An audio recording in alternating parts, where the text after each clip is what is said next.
Hello everyone. Today we are going to discuss the class 9 science sample paper of periodic test 3. So get ready to succeed. In this sample paper we will discuss the solution of a sample paper and also discuss the marking scheme, then how can you get the good marks. So first of all, जिन्होंने हमारे channel को subscribe नहीं किया क्या please subscribe our channel so that you can get the latest video related to all the science topics and math topics. Let's start. आइए शुरू करते हैं. फर्स्ट क्वेश्चन देखते हैं. Choose the correct answer. Identify the try atomic molecules from the following. Try atomic molecule जिसमें 3 atoms हो तो वो होगा इसमें हमारा ओजोन. ओजोन फॉर्म क्या O3 होता है, इसलिए ट्राई एटॉमिक है. Move to the second question. Second question देखेंगे. The relative mass of proton is. Relative mass जो प्रोटॉन को होता है is equal to the mass of the hydrogen atom. तो इसका आंसर बी हो जाएगा. Third, an ion of an element has 3 positive charge है. इसके पास में 27 मास नंबर है एंड 14 न्यूट्रॉन है. Find the number of electrons of this ion. देखिए मान लीजिए कोई भी एलिमेंट है, हमारा ई से एलिमेंट लिख रहा हूं मैं, एलिमेंट है, उस पर 3 पॉजिटिव चार्ज दे दिया उसने. उसका एटॉमिक मास नंबर के एटॉमिक मास है, एटॉमिक मास उसका 27 दे रखा है. न्यूट्रॉन किसने उसमें 14 है. ठीक है. अब एटॉमिक मास किससे कैलकुलेट होता है? हमारा एटॉमिक मास होता प्रोटॉन प्लस में number of neutron.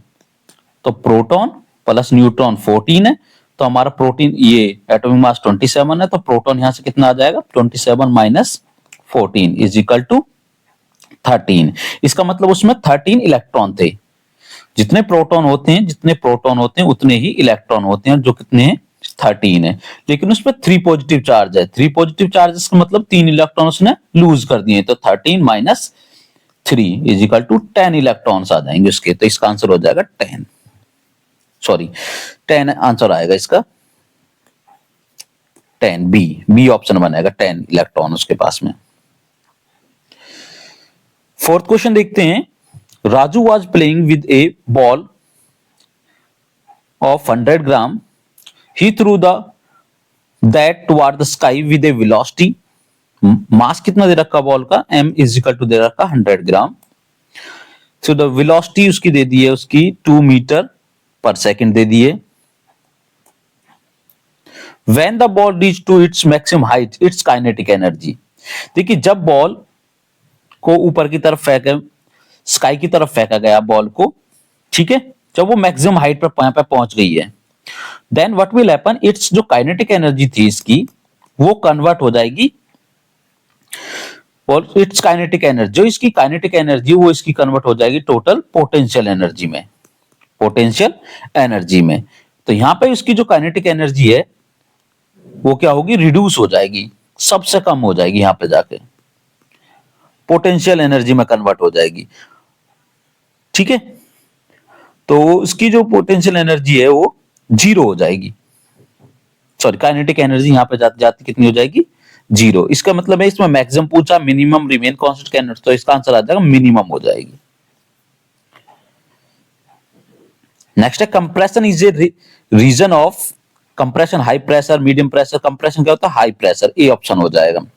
The sound of the thunder and flash light of seen together. नहीं, flash of light is seen then the sound of thunder. Yes, because light की speed क्या होती है? ज्यादा होती है than the sound of speed, इसलिए पहले लाइट दिखाई देती है, बाद में थंडर सुनाई देता है. Next, which of the following is A correct symbol of sodium ion. Sodium ion का Na पॉजिटिव आयन हो जाएगा हमारा. 8th क्वेश्चन देखिए. What is the commercial unit of energy. Commercial unit होती है किलोवाट आवर. Kilowatt hour. तो इसका B answer हो जाएगा. 9th क्वेश्चन को देखते हैं. 9th वाले में देखेंगे डायरेक्शन है.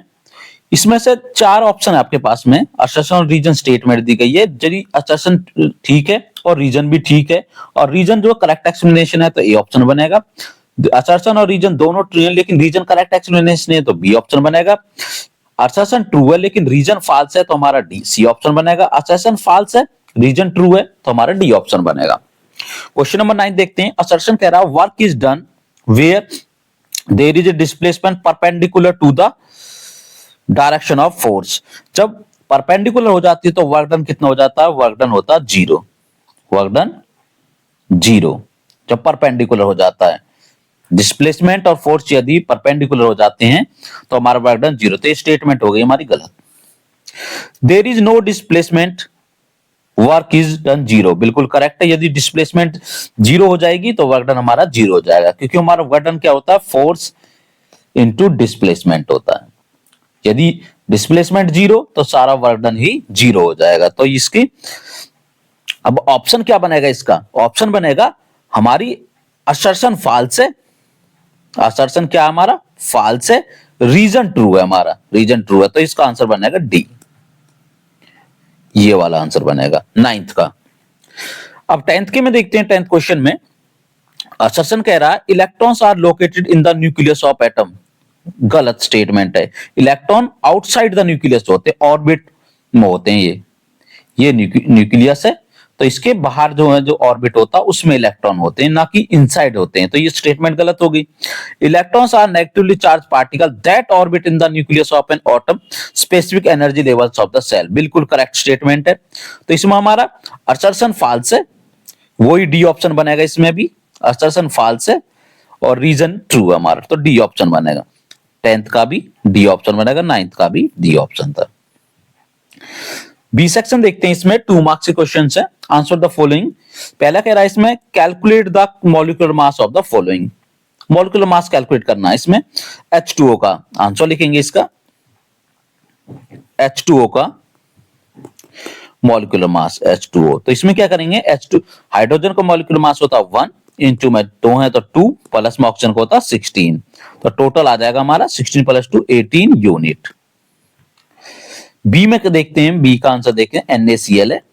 NaCl में सोडियम का मास होता है, सोडियम का हमारा 23 होता है प्लस क्लोरीन का 35.5, टोटल करेंगे तो ये हो जाएगा हमारा 58.5 यूनिट। ये कैलकुलेट हो जाएगा मॉलिक्यूलर मास।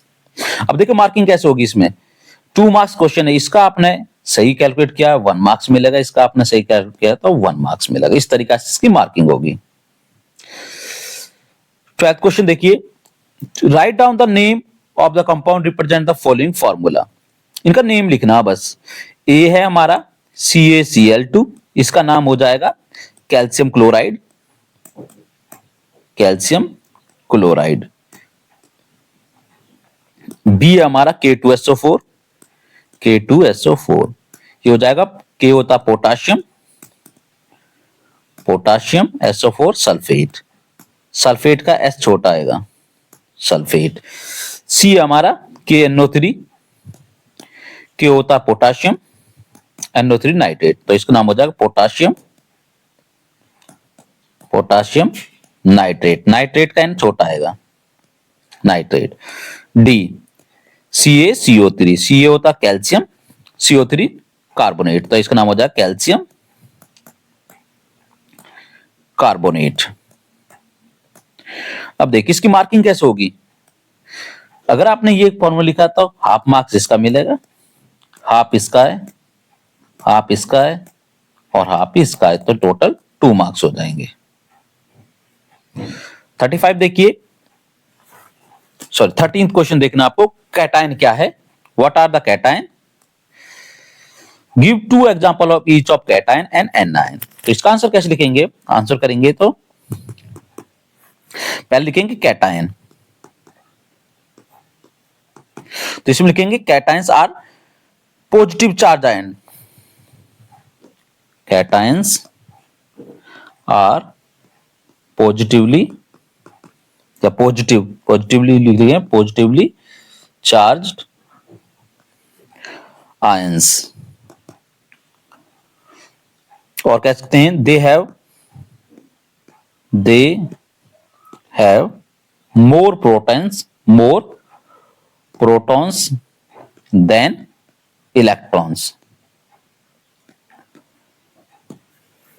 4 एग्जांपल हो जाएगा इसका, 4 एग्जांपल, 2 एग्जांपल लिखने हैं, तो इसका लिख देंगे कैटायन का Na पॉजिटिव, सोडियम आयन हो जाएगा Ca2 पॉजिटिव, ठीक है, H पॉजिटिव, Mg2 पॉजिटिव, ये सारे क्या हैं, कैटायंस हैं, को दो लिखने हैं। अब एनायन,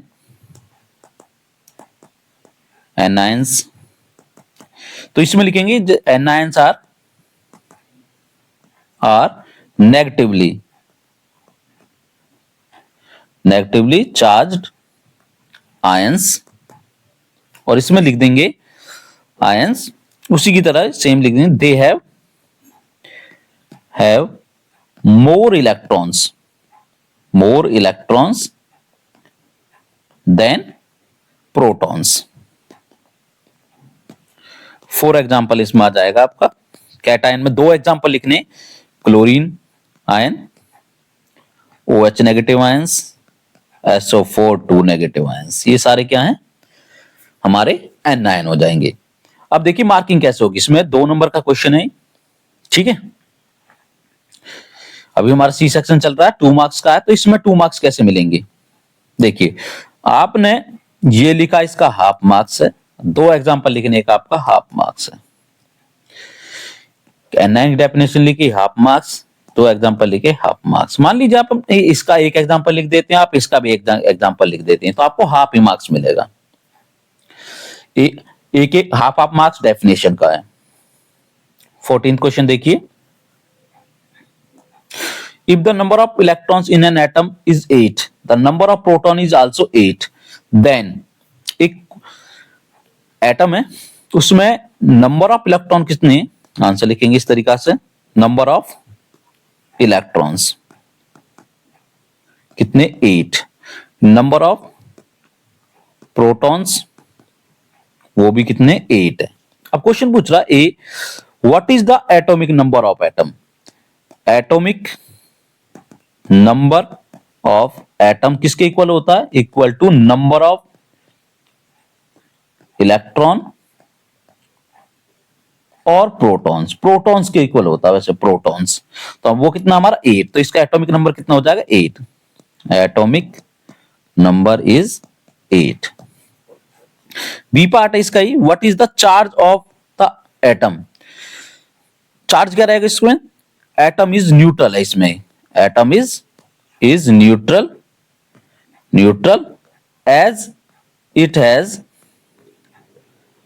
8 इलेक्ट्रॉन एंड 8 प्रोटॉन्स, 8 ही इसमें नेगेटिव चार्ज है, 8 ही इसमें पॉजिटिव चार्ज है, तो इसके आ जाए, सो इट इज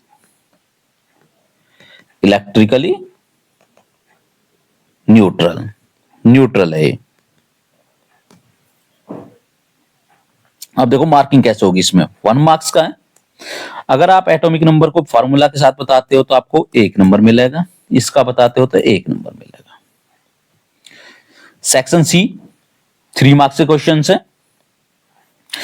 ये कह रहा सेक्शन सी में, explain how sound is produce by your school bell, आपकी स्कूल बेल है वो कैसे साउंड प्रोड्यूस करती है, तो इसमें आंसर लिखेंगे इसका, स्कूल बेल साउंड कैसे प्रोड्यूस करती है, बाय वाइब्रेटिंग, वाइब्रेशन से क्या होता है, कंप्रेशन और रेयरफ्लेक्शन होता है, जिससे क्या होता है, साउंड वेव प्रोड्यूस होती है और हमारे ईयर्स तक पहुंचती है। तो आंसर कैसे लिखेंगे इसके, when a hammer strikes a school bell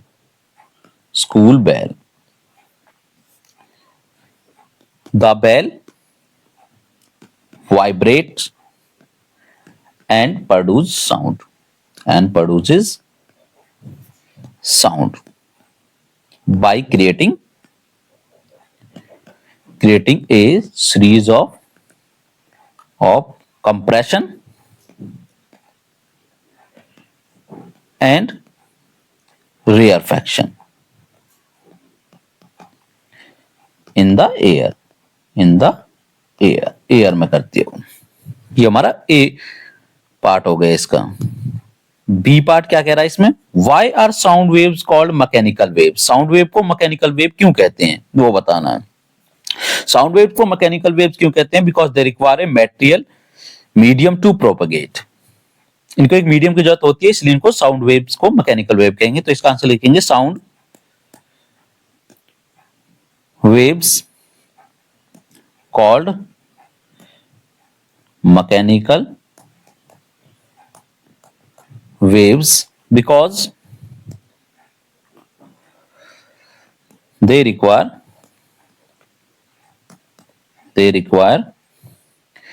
a material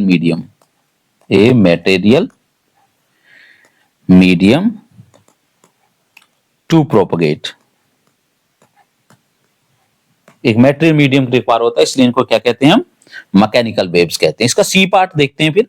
सी में कह रहा है suppose you and your friends are on the moon, moon पे हैं, will you able to hear the any sound produced by your friend? No, you will not able to hear because there will be no atmosphere, no material medium will be present here, so sound will not propagate and your friend will not be able to hear। How will write this answer? See, so लिखेंगे no, no, you and your friend will not be able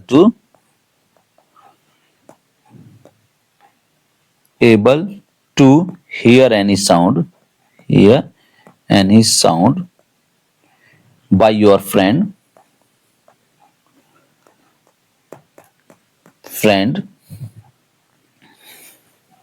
because there is no atmosphere on moon to propagate the sound waves।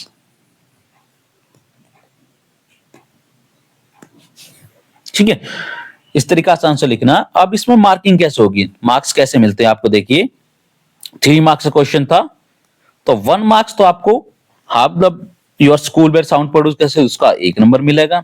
Sound where mechanical waves क्यों, उसका reason लिखने का आपका 1 marks में लिखेगा, और आप साउंड को सुन पाएंगे नहीं सुनो, यदि आप नो ही लिख के आते हो तो इसका हाफ मार्क्स मिलेगा, और एक्सप्लेन भी करते हो तो इसका हाफ मार्क्स मिलेगा। तो इस तरीका से आपको टोटल 3 मार्क्स मिलेंगे इस क्वेश्चन में।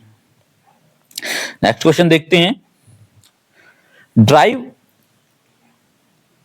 an expression for calculating the kinetic energy of an object of mass m moving with the velocity v। दूसरा पहले ही कर लेते हैं इसका आंसर, फर्स्ट ए लिखेंगे। ए का आंसर कैसे बनेगा, देखिए एक्सप्रेशन ऑफ काइनेटिक एनर्जी का एक्सप्रेशन देना आपको, तो पहले वो ये लिख देंगे, हेडिंग डालेंगे एक्सप्रेशन फॉर काइनेटिक एनर्जी।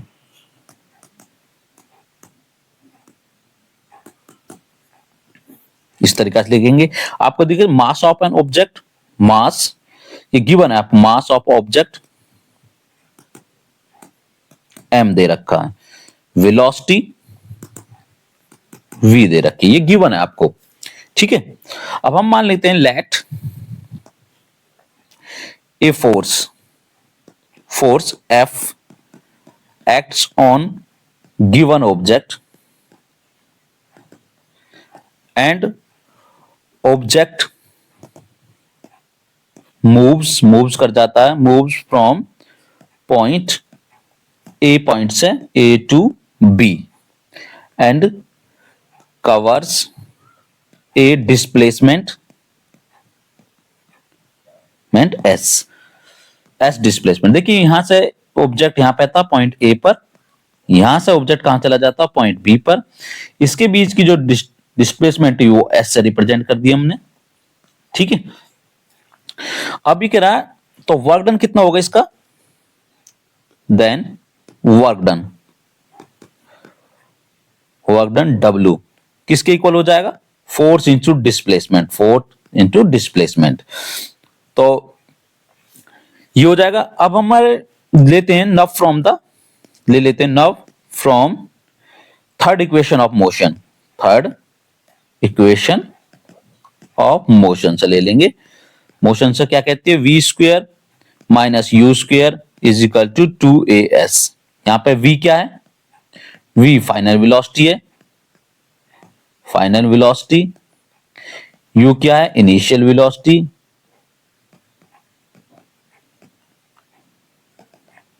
ठीक है, और एस हमने पहले ही बता दिया डिस्प्लेसमेंट है। तो यहां से यदि s की वैल्यू निकालें इस फॉर्मूले से s, तो s इज इक्वल टू हो जाएगा हमारा v square minus u square upon 2a। ठीक है, और from second law of motion से क्या होता है, from second law of motion, Newton second law बोलते हैं, सेकेंड लॉ ऑफ मोशन वो क्या कहता है, F is equal to m a. अब ये इसको इक्वेशन फर्स्ट मान लेते हैं हम, इक्वेशन फर्स्ट। अब इन दोनों को value now putting values of s is equal to v square minus u square upon 2a and f is equal to m a in equation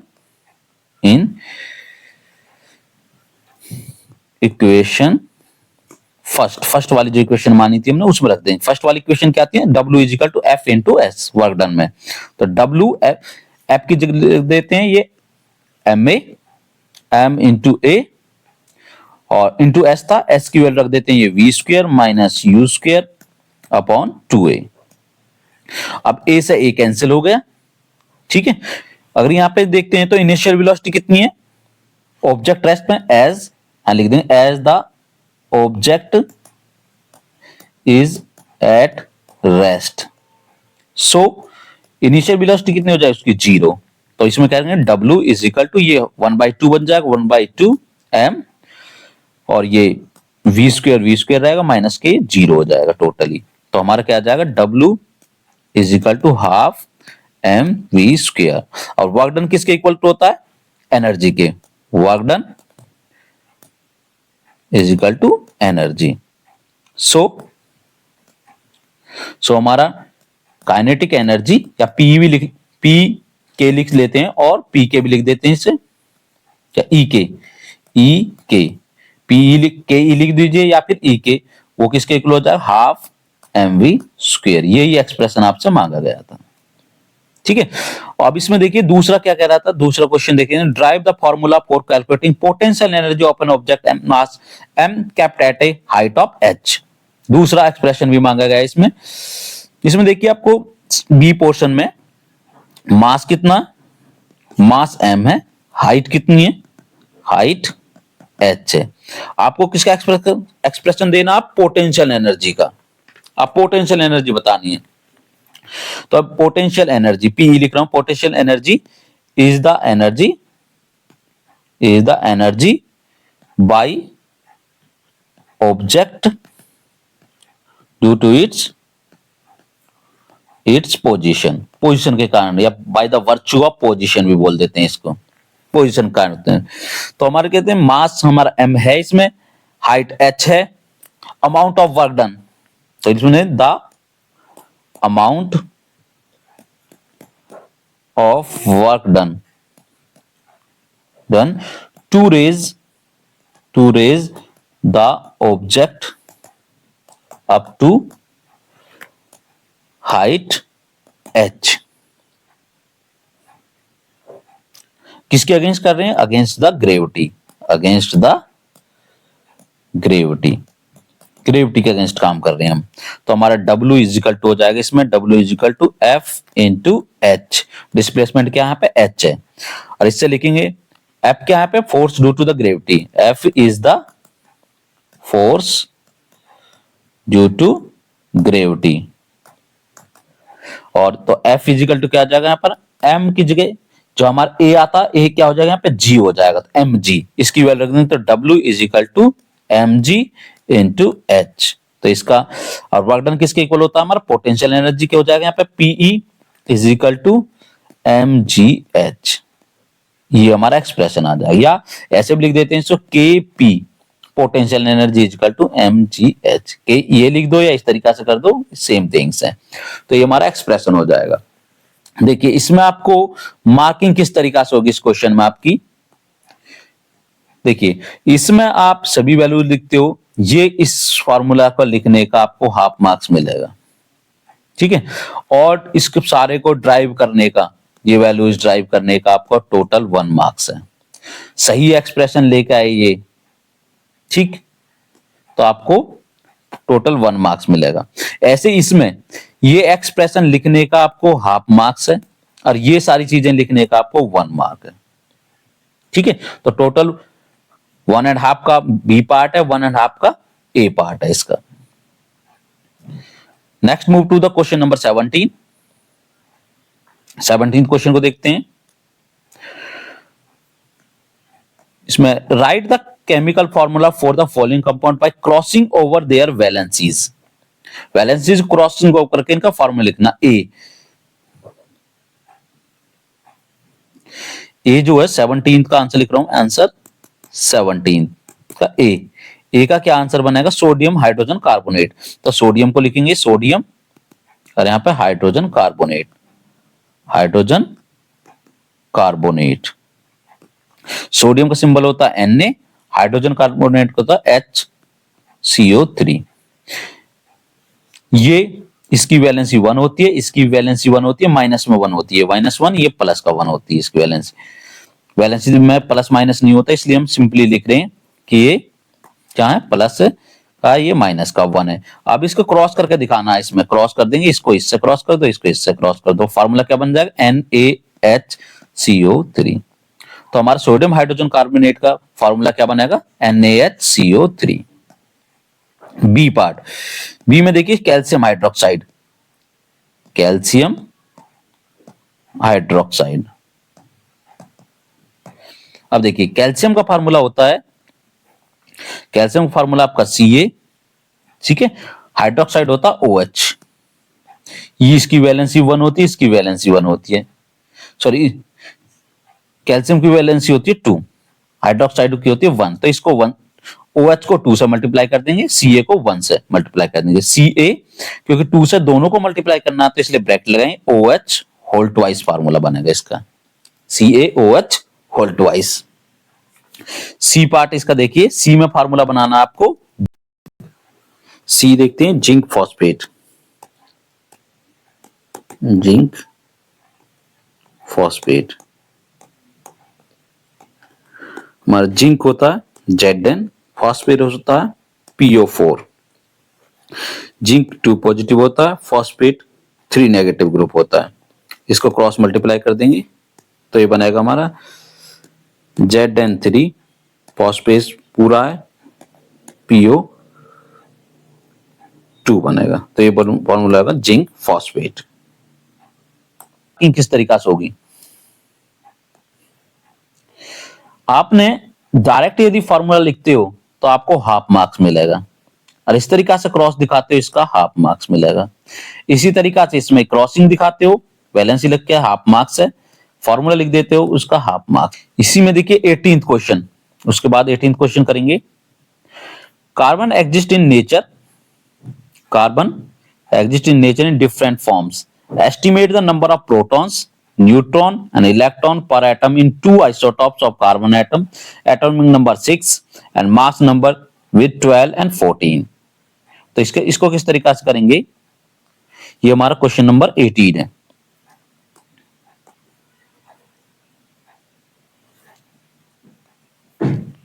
ये आंसर है 18 का। तो इसमें आप बताओगे कि कार्बन डिफरेंट फॉर्म में एग्जिस्ट करता है, कार्बन के बारे में यस, तो इसमें आप लिखोगे carbon exist in different forms like graphite, diamond and fluorescein. These are called allotropes of carbon. These are called allotropes of carbon। फिर कह रहा है कार्बन के 2 आइसोटॉप्स बता रहा है, yes there are 2 isotopes of carbon. एक होता है कार्बन 6-12, दूसरा होता है कार्बन 6-14। इसका मैं एटॉमिक नंबर या number of electrons, number of electrons बताने से, इलेक्ट्रॉन्स कितने, इसमें भी 6 हैं, इसमें भी नंबर ऑफ इलेक्ट्रॉन्स इसमें भी 6 हैं। नंबर ऑफ प्रोटॉन्स कितने, इसमें प्रोटॉन्स इसमें 6 हैं, इसमें नंबर ऑफ प्रोटॉन्स इसमें भी 6 हैं, इसमें नंबर ऑफ न्यूट्रॉन इसमें 6 हैं, इसमें नंबर ऑफ न्यूट्रॉन कितने, 8 हैं। तब ये 8 प्लस 6 कितना होता है, इसका एटॉमिक मास 14 है, इसका 6 प्लस 6 एटॉमिक मास कितना 12 है, जो यहां पे दिखाया गया है। ठीक है, तो इस तरीका से ये 2 आइसोटॉप्स हैं इसके, यही एक्सप्लेन करा गया है। 18th क्वेश्चन मांगा था, estimate the number of proton, neutron, electron, ये हमने बता दिए, इस तरीका से बता देंगे आप। ठीक है, तो इस तरीका से हो जाएगा। अब इसमें मार्किंग किस तरीका से होगी, देखिए अगर आपने डिफरेंट फॉर्म्स ऑफ कार्बन बताए हैं तो इसका आपको 1 मार्क्स मिलेगा, ग्रेफाइट, डायमंड, फ्लोरेसेंस लिखे हैं। दूसरा आपने कार्बन के इसके number of electron, proton, neutron तीनों बताए, 1 मार्क्स इसका है। इसके में भी number of electron, proton, neutron बताए, इसका भी आपको 1 मार्क्स मिलेगा। तो इस तरीका से इसमें आपको टोटल 3 मार्क्स मिलेंगे। सेक्शन डी देखिए, इसका सेक्शन डी है जो इसका, वो 2 क्वेश्चन है 5 मार्क्स के। ठीक है, और इसको सॉल्व करेंगे।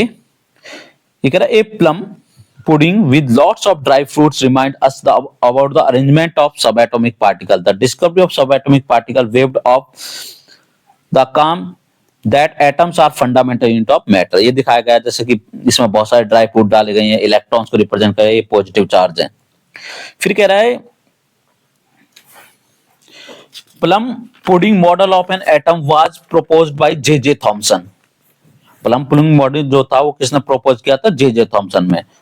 एक्सप्लेन हिज ऑब्जर्वेशन, तो पहला क्या, प्लम पुडिंग जो हमारा मॉडल है उसकी ऑब्जर्वेशन लिखनी है, तो आंसर लिखेंगे इसका A, observations of J Thomson model of an atom. Observation लिखनी है, तो इसमें क्या करा था उसने, वो कह रहा था all the atom occupied by positive charge sphere and negatively charged electrons embedded in it, उसमें रखे गए हैं, embedded in it। ये उसने कहा, ये उसकी ऑब्जर्वेशन थी। So atom was electrically neutral. ये फर्स्ट आंसर है। बी के atom as a whole electrically neutral, elaborate, बताना आपको कैसे जो था, जे थॉमसन ने दिया कि इलेक्ट्रिकल जो है ना, इलेक्ट्रिकली जो है एटम जो है पूरा का पूरा न्यूट्रल था, उसका लिखना। तो इसमें लिखेंगे आप atom as a whole is electrically neutral as the total positive charge of the sphere is equal to the total negative charge of electrons। जितने उसमें पॉजिटिव चार्ज था उतना ही उसमें इलेक्ट्रॉन्स का नेगेटिव चार्ज था, इसलिए एटम पूरा का पूरा क्या था, इलेक्ट्रिकली न्यूट्रल था। थर्ड क्वेश्चन इसमें ही है, the model of an atom that was accepted world wide was proposed by, वो प्रपोज किया था, जो एक्सेप्ट किया था नील बोर ने। Niels Bohr model of atom. अब देखिए 5 मार्क्स का क्वेश्चन है, ठीक है। 5 मार्क्स का क्वेश्चन इसमें दे रखा है, तो इसमें आपको मार्किंग कैसे होगी। जो ऑब्जर्वेशन है, यदि आपने करेक्ट ऑब्जर्वेशन लिखी है उसकी, तो उसका 2 मार्क्स है, ठीक है। एटम को इलेक्ट्रिकली न्यूट्रल बनाया, इसका 2 मार्क्स है, और नील बोर वाले का 1 मार्क्स है। इस तरीके से इसमें मार्किंग होगी।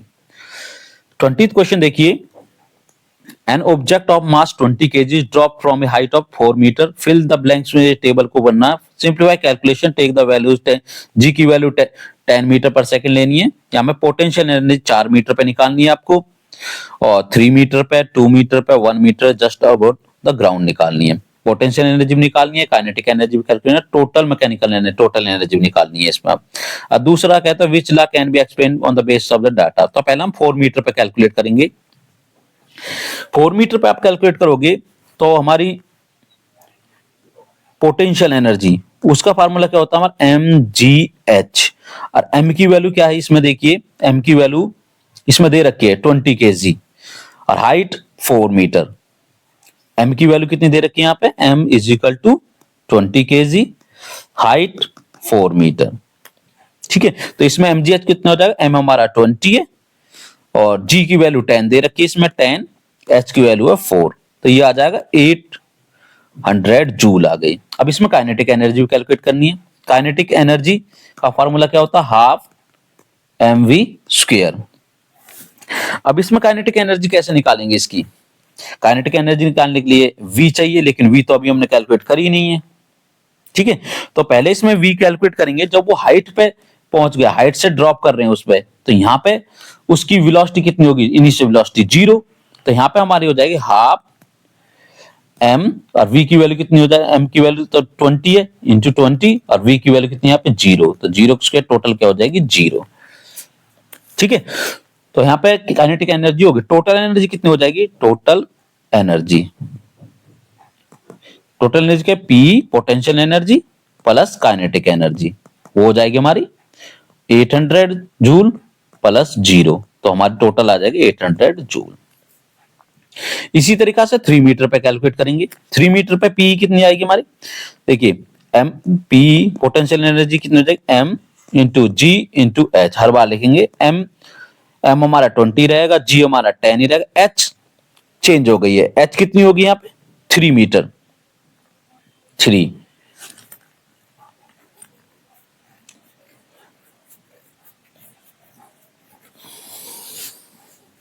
तो इसमें कितना आ जाएगी, टोटल एनर्जी कितनी निकल के आ जाएगी हमारी 600 जूल।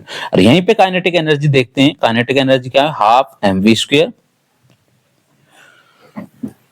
और v कैसे निकालेंगे इसमें, v की पहले इसमें v की वैल्यू निकालेंगे हम। v कितना हो जाएगा हमारे यहाँ पे, हाइट, क्योंकि हाइट कितनी रहेगी हमारी 3 मीटर, तो 3 मीटर टोटल हाइट कितनी बनी, डिस्प्लेसमेंट कितना हुआ 4 माइनस 3, अब रहेगा 1 मीटर का डिस्प्लेसमेंट हुआ, ठीक है। और यहां से निकालेंगे वही v square minus u square is equal to 2as। अब हमें निकालनी है v, तो v u की वैल्यू हो जाएगी 0 इज इक्वल टू, a की वैल्यू कितनी है यहाँ पे, a की वैल्यू 10, और s हो जाएगा हमारा 3,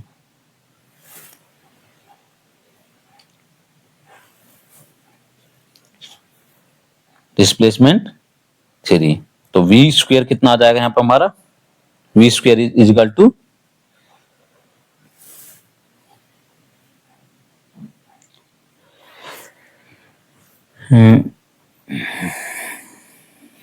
4 माइनस, यहाँ पे आ जाएगा 2, u स्क्वायर आ जाएगा इसमें 2 इंटू 10 इंटू 1,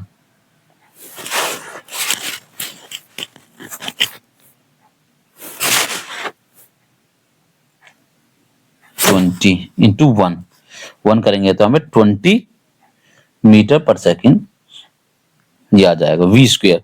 अब यहाँ पे v स्क्वायर को वैल्यू रखेंगे तो काइनेटिक एनर्जी क्या आ जाएगा हमारे 1/2, m हमारा 20 है, और ये कितना है हमारा 20, ये आ गया 20, तो ये आ जाएगी हमारी 200 joule. Total energy is equal to 600 plus 200 is equal to 800 joule आ जाएगी। अब इसमें टू थ्री अब निकालेंगे हम 2 मीटर पे। 2 मीटर पे तो हमारी कोई पोटेंशियल एनर्जी तो क्या रहेगी, एम जी H, M into G into H, और यहाँ पे एच कितना रह जाएगा, डिस्प्लेसमेंट कितना हुआ, अब s is equal to 4 minus 2 is equal to 2 metre का रह गया। तो यहाँ पे एम की वैल्यू 20 इंटू 20 इंटू 2 400 रह गई है, 400 जूल। और काइनेटिक एनर्जी को देखते हैं तो यहाँ पे वो हो जाएगी हमारी 1/2 इंटू 20 इंटू 40 हो जाएगी, तो ये हो जाएगी हमारी 400 joule. Total energy is equal to 400 plus 400 is equal to 800 joule. 1 metre पे क्या देखेंगे, 1 मीटर पे हमारी एस डिस्प्लेसमेंट कितना हो जाएगा, 4 माइनस 1 कितना हो जाएगा, 4 में से माइनस 1 करेंगे तो ये हो जाएगा हमारा 3 मीटर बच जाएगा। ठीक है, 3 मीटर बचेगा। तो यहां पे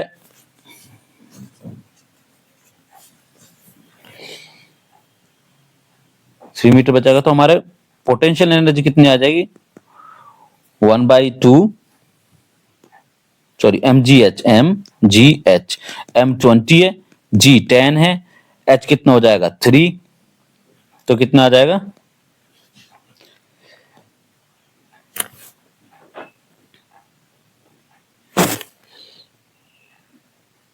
600 जूल।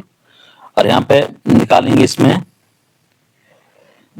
एस हमारा 3 मीटर है तो v square minus u square is equal to 2as, और यहां से वी स्क्वायर निकालेंगे तो हो जाएगा 2as प्लस यू स्क्वायर। तो हमारा 2 इंटू 10 इंटू एस कितना 3 है, प्लस में यू स्क्वायर 0 हो जाएगा, तो ये हो जाएगा हमारा 60 मीटर पर second v square.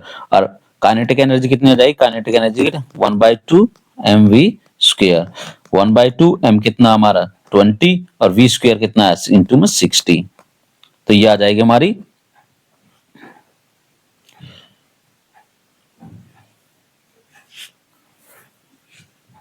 600 joule, 600 joule. ये हमने 4 माइनस 1, यहाँ पे 1 मीटर है तो यहाँ पे 1 ही लेंगे, इस इधर भी 1 लेंगे तो ये हमारी आएगी 200 जूल।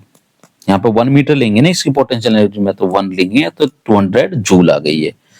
तो ये टोटल एनर्जी कितनी हो गई, total energy is equal to 200 plus 600 is equal to 800 joule. Just above the ground, just above the ground रहेगा जब, तो पोटेंशियल एनर्जी कितनी हो जाएगी, PE is equal to m ji h, और यहाँ पे एच की वैल्यू तो जस्ट अबो द ग्राउंड है तो एच इज इक्वल टू 0 हो जाएगा, हाइट तो 0 होगी तो एम 20 इंटू 10 इंटू 0, तो यहाँ पे पोटेंशियल एनर्जी कितनी हो जाएगी 0।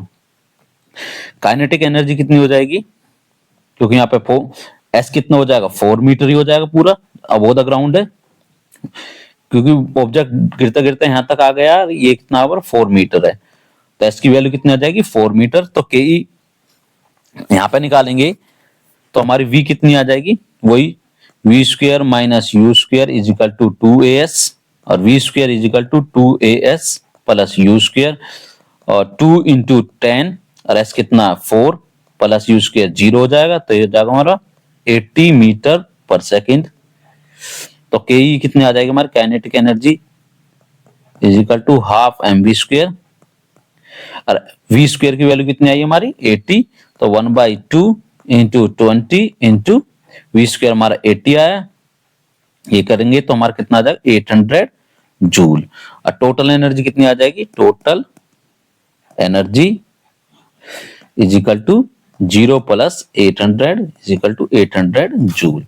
इसके बेस पे हम ना टेबल को फिल करेंगे, जो हमने टेबल बनाएंगे दोबारा से उसको फिल करना पड़ेगा। देखिए पोटेंशियल एनर्जी पहली जो फर्स्ट पोटेंशियल है 800 आई थी हमारी 4 मीटर पे 800, तो ये कितनी थी 0, टोटल कितनी थी हमारी 800 जूल।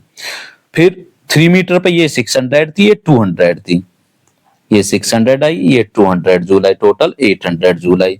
2 मीटर पे देखते हैं 2 मीटर पे 400, ये भी 400 आई, 400 जूल, ये 400 जूल आई, ये भी 400 जूल आई, टोटल 800 जूल।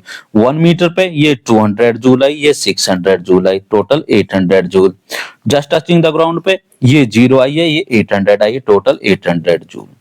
अब इसमें देखिए बी पार्ट क्या पूछा, विच law can be explain on the based on the data and state that. तो इस पे कौन सा लॉ, इसका बी का आंसर क्या बनेगा, B law of conservation of energy, law of conservation of energy बनेगा, क्योंकि एनर्जी कंजर्व है, टोटल एनर्जी हर एक केस में कितनी आ रही है, 800 जूल आ रही है। तो इसमें law of conservation of energy लग रहा है। अब इसमें मार्किंग कैसे होगी, देखिए जो आपने कैलकुलेशन करी है सारी, ये सारी 4 पार्ट्स थे इसके, ठीक है, इस पे निकालने के आपको, ये 4 पार्ट्स थे इसके, इसका निकालने का हाफ मार्क्स, हाफ इसका एक, इसमें का भी हाफ है, इसका भी हाफ है, दोनों में potential energy kinetic energy half, half kinetic energy calculation का, हाफ इसका, हाफ इसका है, ठीक है, हाफ इसका, हाफ इसका है, और 1 मार्क्स आपका इसका है, law of conservation of energy. इस तरीके से 5 मार्क्स हैं। यदि आपको वीडियो पसंद आई हो तो प्लीज लाइक करें, शेयर करें, कमेंट्स करें, और जिन्होंने हमारे चैनल को सब्सक्राइब नहीं किया प्लीज